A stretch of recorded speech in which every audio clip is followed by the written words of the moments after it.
দেখো বন্ধুরা, আমি বাড়িতে কিভাবে আমের চাটনি বানাই তো সেটা তোমাদের সাথে শেয়ার করছি। তো কেউ ভিডিওটা স্কিপ করবে না, পুরোটা দেখতে থাকো, আশা করি ভালো লাগবে। তো চলো দেখো, এখানে আমি 4টে আম নিয়ে নিয়েছি। আমগুলো ভীষণ টক আমাদের কাছে।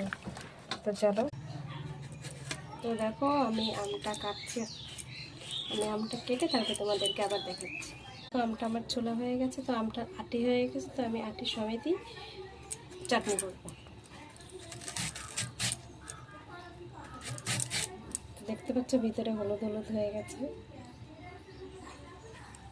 আমি এখানে 3টে আম নিয়েছি, কারণ ভীষণ আমগুলো ভীষণ টক, তো এর জন্য বেশি আম নিইনি। কড়াইটা গরম করতে দিয়েছি, এদিকে কড়াই গরম হয়ে গেছে। কড়াইতে আমি কিছুটা তেল দিয়ে দিলাম, নিয়েছি সেটা দিয়ে দিলাম। ভাজা ভাজা হয়ে গেছে, তাই আমগুলো হলুদ দিয়ে দিলাম, লবণ দিয়ে দিলাম, নাড়াচাড়া করে দিলাম। এখানে পুরো ভাজা ভাজা হয়ে গেছে।